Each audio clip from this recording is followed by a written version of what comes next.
Christine Owen, and I'm the host of Identiholics. And I am so excited today because I have Jackie Wright and Reverend Ben Roberts from the Foundry United Methodist Church in Washington, D.C.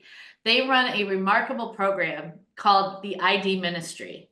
This initiative has been helping unhoused and low-income residents obtain essential documents to prove identity for over 2 decades, which is kind of amazing. So I am wearing a Christmas shirt. The Grinch Who Stole Christmas is my favorite for Christmas time. So let's not be a Grinch and let's give to this amazing organization. So we're going to talk all about it. And then we're going to see how we can help. I'm really, really excited about this. So Jackie and Ben, first, thank you so much for being here. Why don't you guys talk a little bit about the mission in the ministry that you guys are running? Sure. Thank you for getting us on with you. We're excited to be able to tell about some of the work that we do. I'm one of the associate pastors here at Foundry, and I'm the executive director of programs and justice. And I started in 2013, so I've been here 11 years. And when I arrived, this ministry was already up and going. They began early 2000s, late 90s, with one individual staff member who happened to be a social worker. And in their capacity, they just started helping one or two people who happened to come through the doors, but they quickly realized what a need it was. And so from there, it grew into a volunteer operation that met every week. And prior to my arrival, it looked like you could come in, get the check that you needed to help pay for your document, because that was a big portion of what the need happened to be at that time. And slowly, it grew until it was literally the place where we would have close to 60 or 70 people lined up around the block waiting to get into the building on a Friday morning. And when you're a volunteer organization, you can't handle that kind of volume. So it continued to have to mature and grow in the way that it operated. So that by the time I got here, we were in a position of taking appointments to guarantee that we could see somebody. You don't want to turn somebody away when they're coming for help. So we could guarantee that we could see somebody. But everything kind of really shifted for us and after my first year, because it was in 2014 that the Real ID Act standards started getting implemented in Washington, D.C. So can you talk about how the Real ID Act was different than what your guests and your clients were used to? Absolutely. So for those who, I'm sure so many listeners are familiar with the Real ID Act and the standards that were put in place. But what it meant for our guests was the additional need to go and procure the document for citizenship or proof of legal status, and then one additional document. So in most cases, Social Security card and birth certificate. Which doesn't sound that unreasonable, honestly. And for me, it didn't feel unreasonable until I started working with our guests. And what we observed was our success rate, what we counted as our success rate, went from around 80% to down to 39% almost overnight when the Real ID standards came into place. And what we found was for a lot of folks, especially people who look like me, white guy with two parents who are still together. What do you do if you need a birth certificate? Hey, mom, where's my birth certificate? And then they hand it to you. That's so not reality for our guests. And it's not reality for so many people who are our neighbors in this country. But that is how policies get written. They get written often by folks who look like me and who experience life like me. And that's the type of policy we got. So we found out that if you are someone who was adopted, if you are someone who comes from a family where the parents are not together, or where one parent experienced domestic violence and the other parent is leveraging documents of your children against you, if you are someone who is been evicted and lost your belongings onto the sidewalk, if you are someone who has experienced homelessness, and experienced the weather, the rain, the snow, or just gotten robbed while you were out there, you are losing those documents regularly, and it's hard to keep up when so much of life is being thrown at you. So we shifted majorly. We used to call it the Friday mission, and we shifted it to the ministry. That's a small change maybe for the outside, but for us, it was kind of huge. It meant that we were no longer handing over a check so that you can go and pay for the thing you need to pay for, and that's the end of our relationship. It meant that we have to engage in a little journey with you, because now you're no longer getting one document. You could be getting up to 5 documents in your process. And so you come and see me, and then you may have 5 more stops you need to make: a doctor's note, to then use that to try and get the medical record, to then prove to vital records, to get the birth certificate, to then get that to apply for Social Security, and then wait around. And then finally, maybe you get to go and apply for your ID. We knew people would need us on a longer term basis, often a month at the fastest. And so that's why we shifted with the Real ID Act. It just made it that much harder. And navigation of the process and encouragement throughout the process is really how our mission shifted to a ministry for us.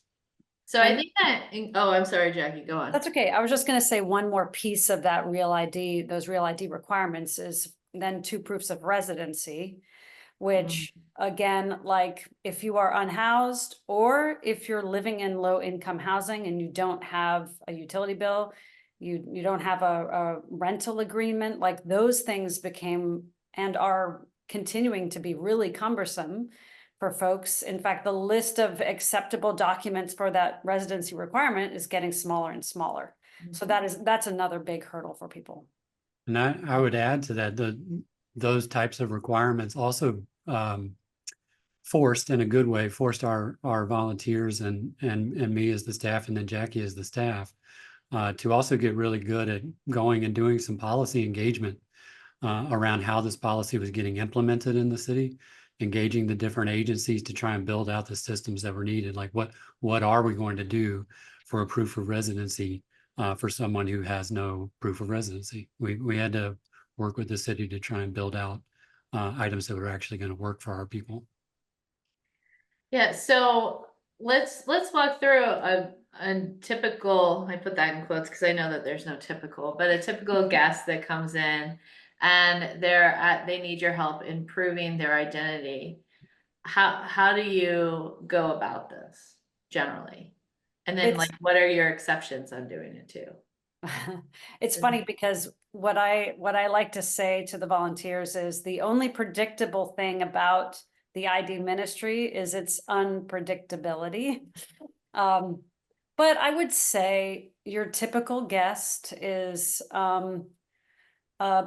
honestly a minority adult who comes in and has nothing and who needs, really what they need is the DC ID, because they need it to access housing, or they need it to access their benefits, or they need to enroll their child in school, or they want to apply for a job and they have nothing. So it's a matter of starting at, ground zero with them, saying, okay, do you have a Social Security card? If no, then okay, first step is you need to go get a medical record signed by a doctor within the last 6 months. Here are the free clinics where you can go. Once you have that, go to Social Security. Once they have, if they have nothing else, then the other easy thing to do is to have them register to vote, and they can take their Social Security card and their voter registration to Vital Records to get their birth certificate if they were born in DC. If they were born out of state, we have some more options available to us. We can apply for them online, but that is really a 50-50 shot of whether or not that's going to work, because especially through big companies like VitalCheck, they give you this knowledge-based quiz that you have to take to prove that you are who you say you are. But the questions are really tricky and sometimes not even comprehensible for real. And I would say a third to a half of the time, we get a bounce back saying, you need to upload your ID. Well, If you need an ID to get a birth certificate and a birth certificate to get an ID, what do we do? So then it's a matter of trying to scraping together as many secondary other documents that we can to try and please vital check. Or maybe we go a different route and we pick up the phone and we call, Miss so-and-so at, the vital records office in some small county in North Carolina, and we try to do it that way.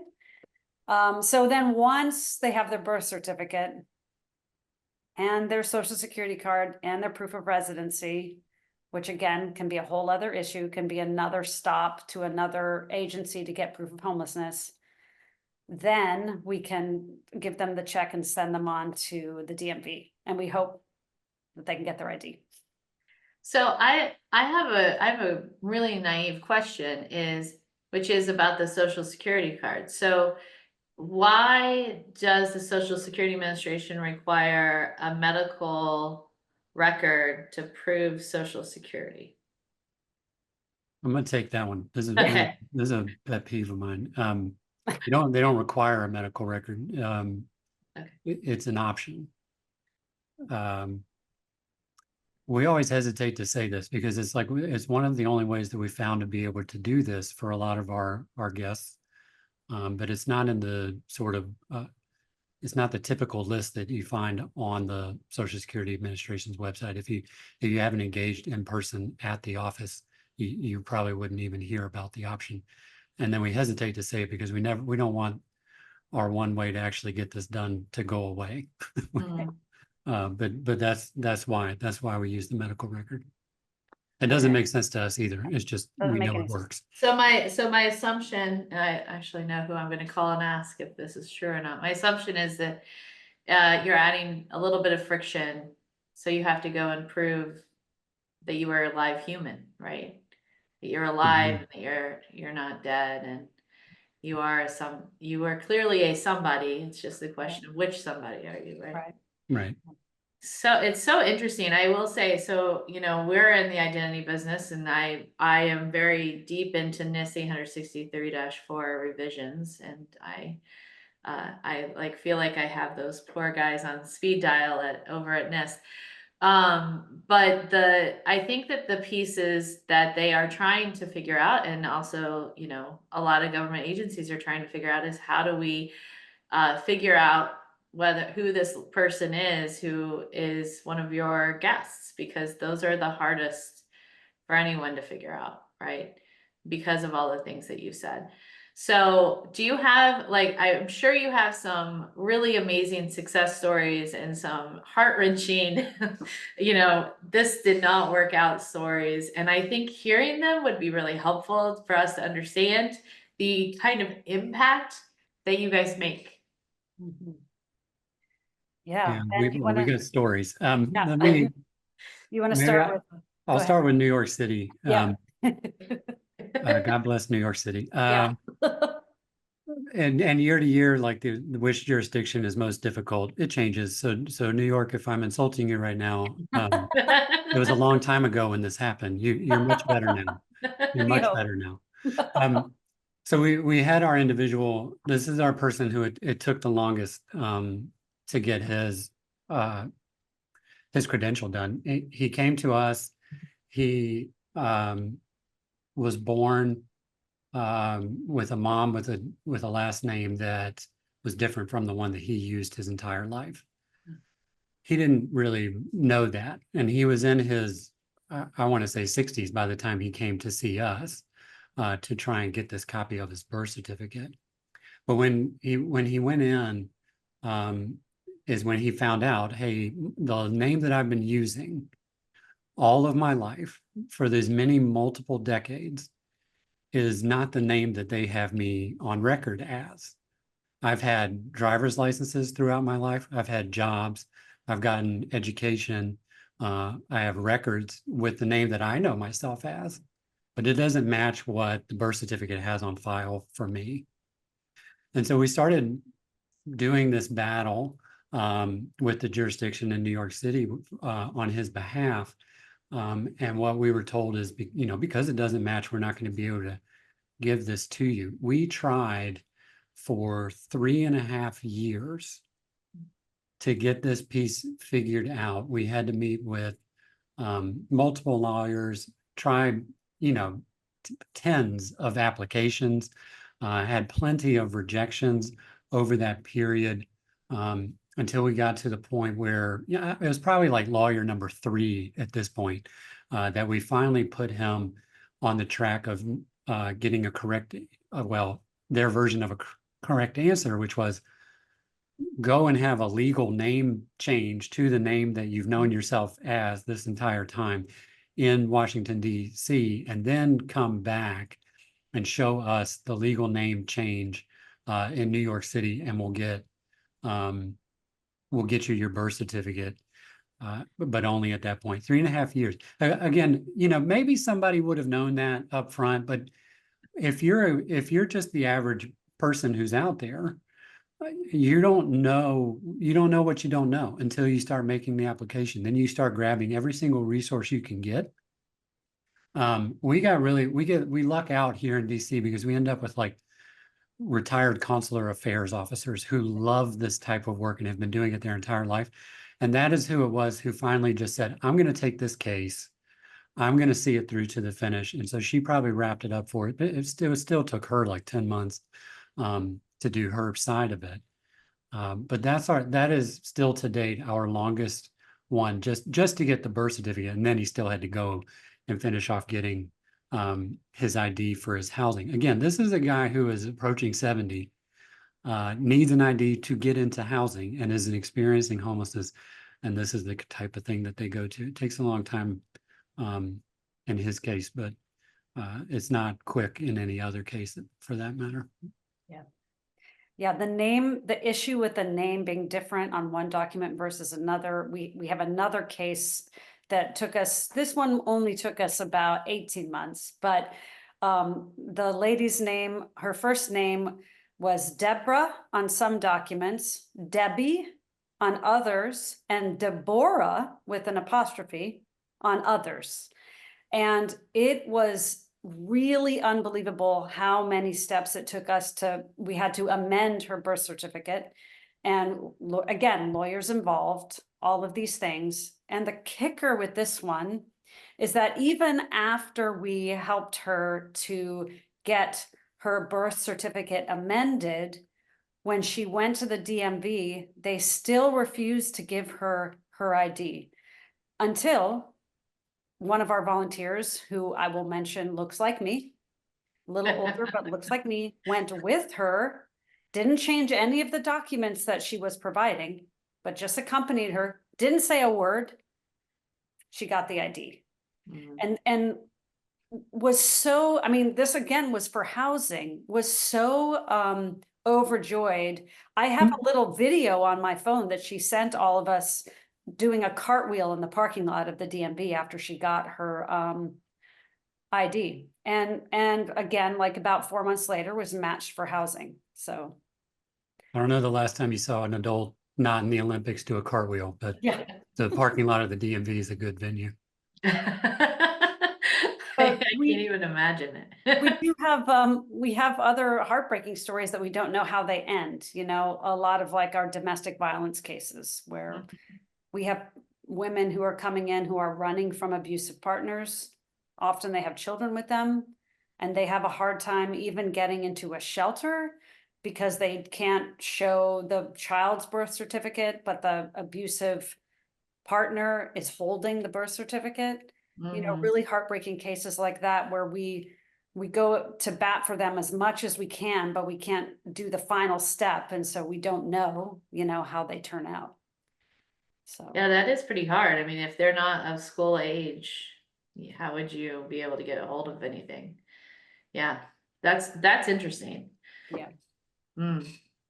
So since you guys have been doing this for so long, and you've seen a lot of laws change, like the Real ID Act, and you've seen a lot of policy change.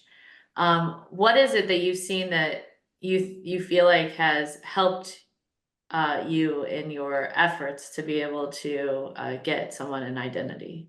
document? I'll start early on with when we were first having the Real ID implementation here in DC. What was helpful, it wasn't readily helpful, but it ends up being helpful, was when the different agencies who are also trying to implement the policy were willing to talk with us.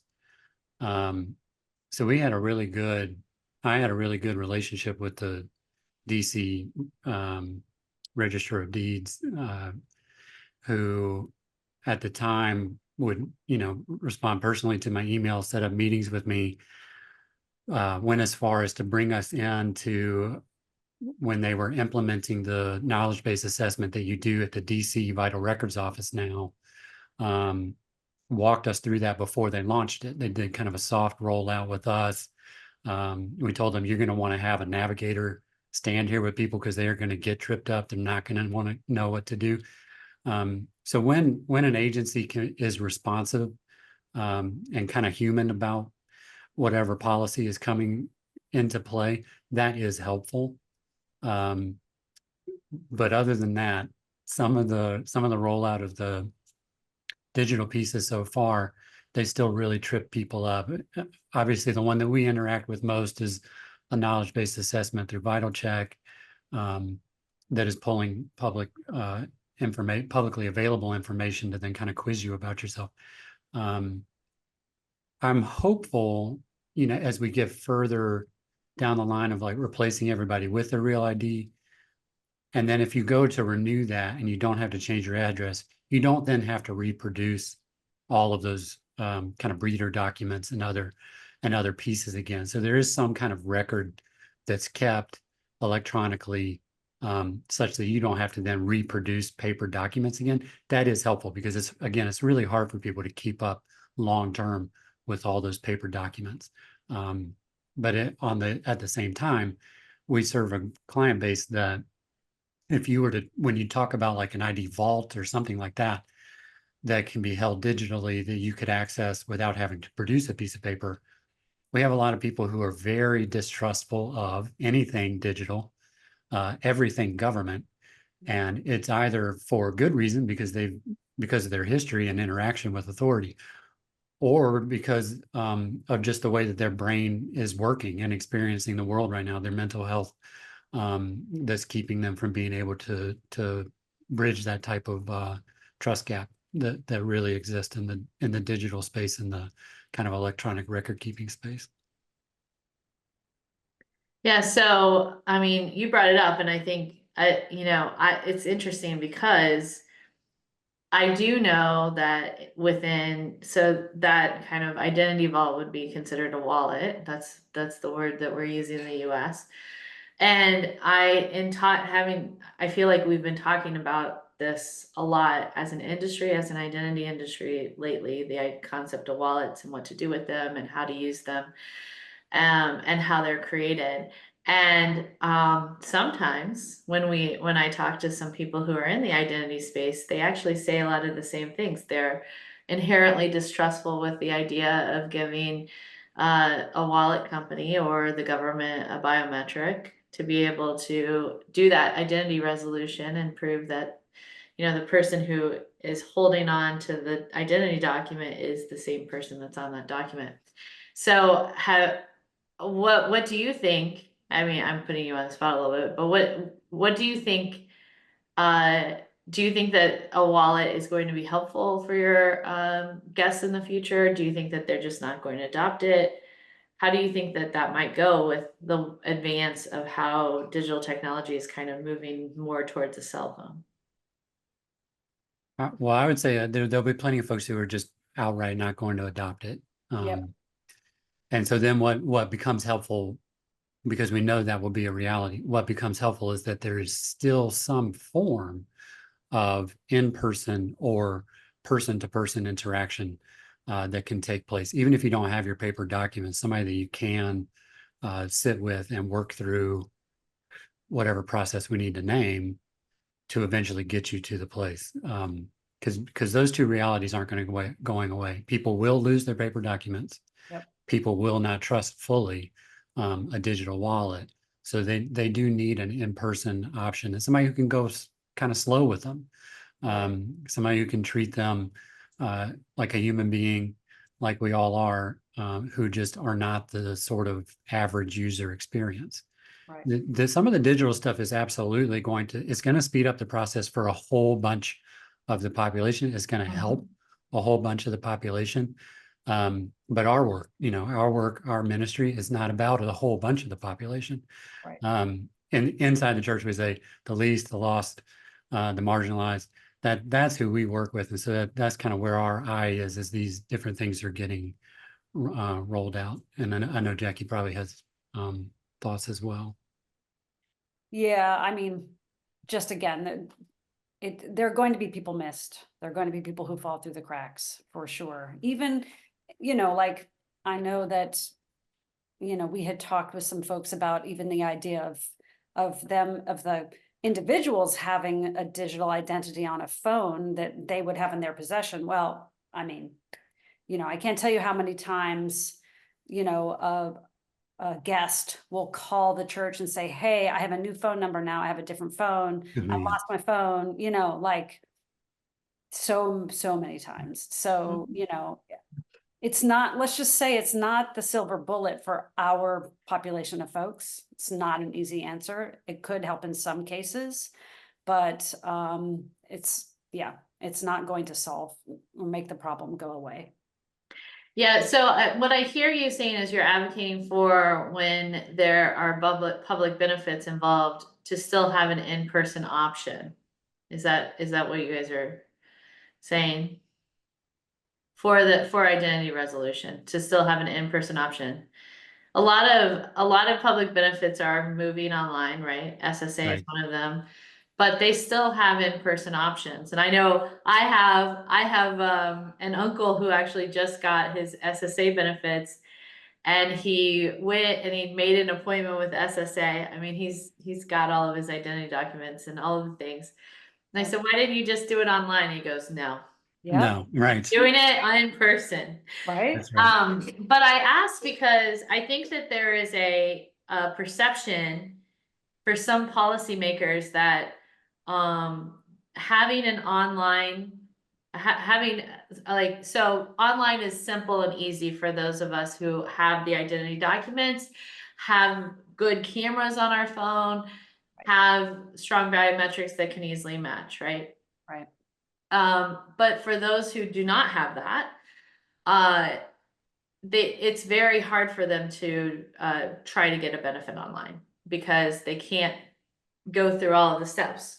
And so in many cases, in those cases, asking them to go online as opposed to doing it through a remote call might be, in my opinion, a better solution because it will, on the security side, I have a security mind, reduce the amount of fraud that could occur. Because when it comes to identity theft and when it comes to privacy enhancing procedures, it's not just when an organization collects the data from the person and has to house that data and make sure that they don't give that data away to others, but they also need to make sure that the person who comes back to recollect the data is the right person, right? So the reason why I'm asking this, the long story short, is that I feel like there is two ideas on in person when it comes to identity proofing. One mind is, well, that's a really good way is my mind, that's a good way to eliminate fraud in those really small use cases where it's very hard to get all of the information together. And having that step of getting off the couch and going in and talking to someone is very helpful, I think, for resolution. And then there's another one that is, it should be easy it should be the same amount of easy for everyone to be able to get their identity proven to be able to get the benefit. So in my opinion, I'm going to give you my opinion. In my opinion, you can't do that. It's unfortunate, but it's true, in my opinion. And what do you guys think about that? Because that's one thing that we're working in the federal government, especially with some EOs that have come out and also some NIST guidance. It's how do we make sure that everyone is treated as fairly as possible no matter what. But sometimes fairness is not the same, like that remote fairness isn't the same as in-person fairness. Yeah. Right. I want to, so let me do two things for you. Yeah. One is like where part of that question was, how does the digital space sort of make it a little easier? And it is true, it'll make it faster for some folks.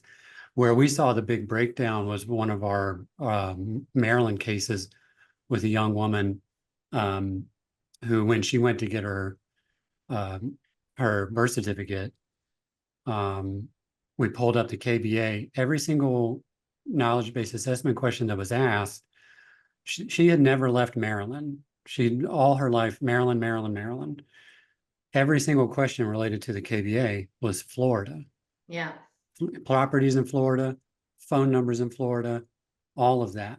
And what we learned, as you can already probably guess, is that the knowledge-based questions were pulling from her father, who she had never met and had not had contact with. And so if we're building out the system and it's not going to account for something like that, what's her option then? She's got to have an option to go and be able to say, you got all these questions about me that have nothing to do with me, and we got to figure something out. She's going to need some in-person kind of interaction. And those aren't, I think the term is replicable. Like, it's not going to be big stage replicable to create fraud from a case like that. So it should be a concern. I don't know how big a concern it needs to absolutely be, nor do we need to snuff it out 100%, as I'm worried about that kind of 1% who's out there trying to navigate. So that's where I am on that on that piece. Like we know it will it's always going to call for how is the system developed and how much can it actually be nimble in its response to the kind of situations it's getting. And so that's why like the same easy for everybody probably won't work out, because everybody's not coming in with this sort of same ease of difficulty. Some of these cases are just so wildly difficult with sealed court documents from your adoption prior to becoming an adult. Whatever we've mentioned a few times now, the domestic violence cases, still cases for our folks in their 60s who are African-American siblings born in like the South, who never had their births registered because their parents were just turned away at the county register. So we're still fighting those sort of Jim Crow battles even now.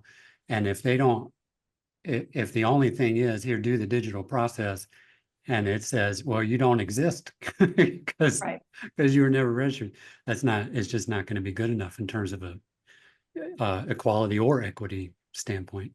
Right. And what are we basing that? Like, what standard is that equity? Like, it needs to be it's same ease of access for everybody. Well, are we starting from the folks that we're talking about at that level? What level are we talking about? Right. Yeah. Yeah, no, I mean, I totally agree with you guys. I think the one interesting thing that you brought up is the concept of identity resolution. So one of the issues, especially if you have similar or the same name as someone else, you can end up having your identity records cross, like the data in your one identity record cross into another one. And and it happens actually, unfortunately, all the time, especially with very common names. And I actually was at a conference this last week, and they were talking about how the speaker had such a common name that this is a very embarrassing story for them, but when the Ashley Madison breach occurred, their name, it was basically pinpointed as they were on the website because they happened to live in the exact same zip code and had lived, actually, weirdly enough, in the exact same apartment building for a month as someone else with their name who happened to be on that website. So unfortunately, you're exactly right. Credit bureaus, whatever identity collection there is, they get it wrong sometimes. And in those cases, that's why having a redress program is very important. And I think at the very final stages, being able to go in person and argue your case is something that you need to do, because you need people like you to be able to come in and say, here's all the things that we've done, and really present their case for them. Because sometimes, sometimes it's hard when you're trying just to prove who you are, and people won't listen to you to, I think, really explain why. No, I am who I am, right? Yeah. And that's the half of this for us that's the kind of journey with you piece, because it's really defeating. Yeah. Really defeating to be told you're not who you think you are. Or I don't believe you about who you have known yourself to be your entire life. Yeah, that's the part for us where the encouragement half has become really important. Well, and imagine if you are facing that frustration and you don't know where you're going to sleep that night or your next meal is coming from. I mean, you just don't have the resilience it takes resilience from all of us to deal with the DMV and these things, right? So Mhm. if you have these other big challenges going on, it becomes nearly impossible without somebody, helping you to be persistent and encouraged.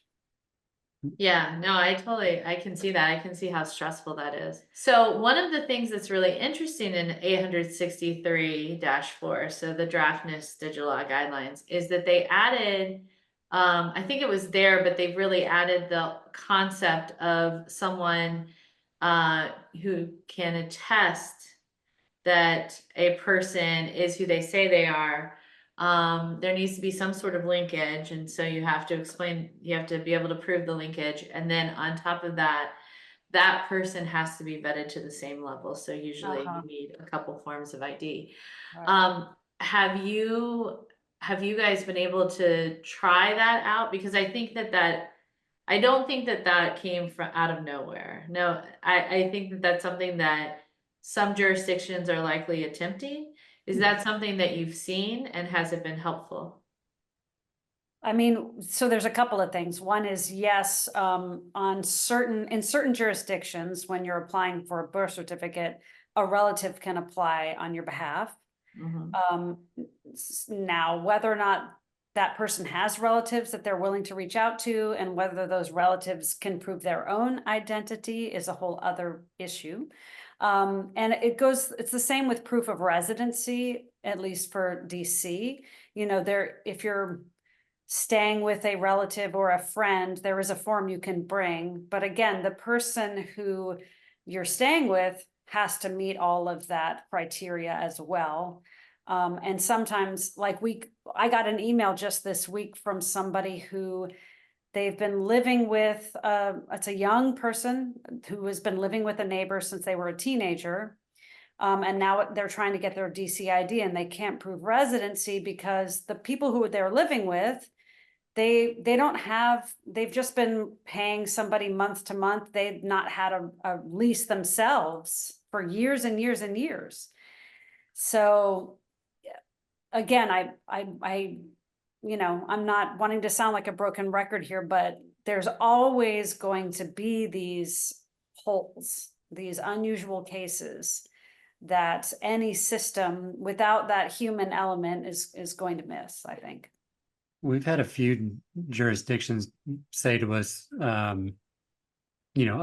me, for example, as like the head of the program here at the church, am able to kind of provide my ID, my name, all of that to help somebody's application. Other jurisdictions will make it a little more stringent and say, you need to be a licensed social worker. Or it'll go a step further and it'll be like, get yourself an attorney and a notarized statement and everything else. So we've seen the different kind of tiers of attestation. And when it is helpful because there a lot of times we don't have another good option, certainly not another quick option that's going to be able to move somebody along in their progress. Yeah, and I feel like the unfortunate piece is the people who need the benefits the most are the ones that are there would be a higher percentage of people who have a problem proving their identity who need the benefits. Whereas I don't need these benefits and I can prove my identity, right? Right. But That's right. it's a higher percentage. Yes. So you've seen a lot of evolution of the policies of the laws. And if there's anything that you could change about what you're seeing, either what you're seeing moving forward, or like if we could go back to, 2015 when they allowed X, that'd be great. But is there something that you think that could be added to the system to help you guys do your work to be able to prove people's identities? Well, I mean, we're always advocating for an expanded list of secondary documents. Because often, like for birth certificates, for example, there's usually, it varies with each jurisdiction. Like some states, they're like, yeah, just show us your pilot license or your, gun license. It's like very helpful. But we're always advocating for a larger list of secondary documents that would be able to be used to at least get the birth certificate or social security card. So that's one thing.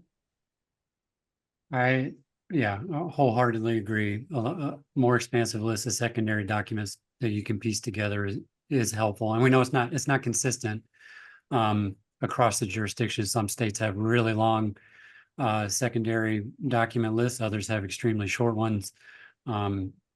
Never fully clear about why the discrepancy with those two. But yeah, a bigger list is usually better for us. I think as people build out the new policies, and especially the new sort of digital systems, it's again, what is going to be the feedback loop that somebody can work through if they're not successful the first or the second time with the kind of standard process that's put in front of them. And things that like really, really small things, like just to try and save somebody some time. If you're going to make a list of documents that somebody can bring, maybe link to where they're supposed to get that done. So if, as the DMV tells me, you go and grab yourself a census record. Well, where on God's green earth am I supposed to get a census record? Like, tell me which agency I'm supposed to Google, or like link me straight to it so I can start that process. Save somebody a couple of seconds if you can't save them a month. Just give them a couple of minutes of their life back at least. But do pay attention like to these stories. Pay attention to what it is that the non-average user is going through as they're trying just to get their life on track for housing and jobs and education. That's kind of our bottom line. How are you going to make this responsive for that person who's doing this on probably their worst day? Right. And one more little pet peeve that Ben and I have, if a very well-meaning, forward-thinking unhoused person is like, I'm gonna laminate that social security card so it doesn't get, destroyed by the rain or ripped or whatever, right? And then that it's no longer valid once you laminate it. Then can we please print the things on slightly better paper, like a little more durable, just a little more durable. Yeah, you're right. They're not very, I actually don't even know where mine is, but I know it's not very durable. I know if I ended up in a flood, it would not work out. So I know of your ministry that does this work, and I was wondering if you have, I feel like, and I say this because I have a good friend who works for a really cool organization in Knoxville, and I can see, and I know that she talks to other organizations outside of Knoxville that are similar to hers. So do you talk to other organizations that do similar things, and where are those organizations? I mean, we do occasionally. There's not a lot of them, Okay. to be honest, but there are a few. One that was in another church in DC had a program that was just for birth certificates. They ended up folding after COVID, but some have sprung up in like the Baltimore area, and we get calls from other organizations, and there was a organization in Texas that reached out to us, but we don't, I mean, we don't see a lot. You know, there are community partners that do pieces of what we do, but they are often like different social service agencies they'll get funding to like pay for IDs, but then they'll run out, you know, at the end of the month, and they'll send their folks over to us, you know. So in terms of our particular 100% volunteer, not funded by the government kind of organization, there's not a ton, wouldn't you say, Ben?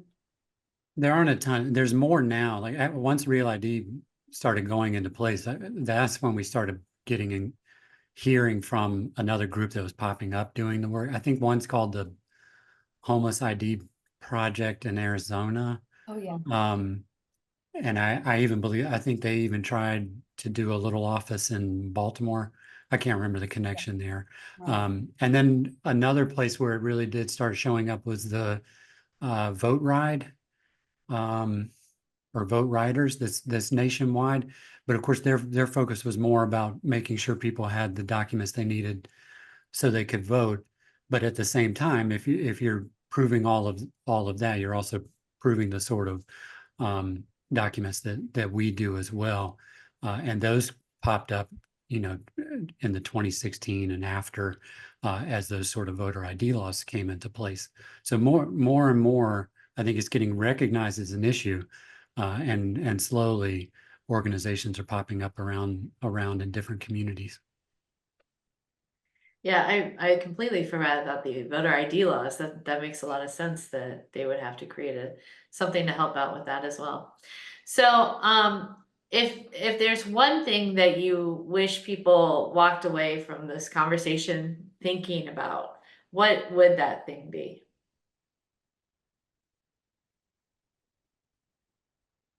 I'll go back to my standard, and that's, you know, the average user experience is average.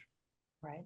And that means that it is not the experience of guests that we see here in our program, and plenty of folks who haven't even accessed the assistance that we can provide, and they're just out there kind of spiraling around on it on their own.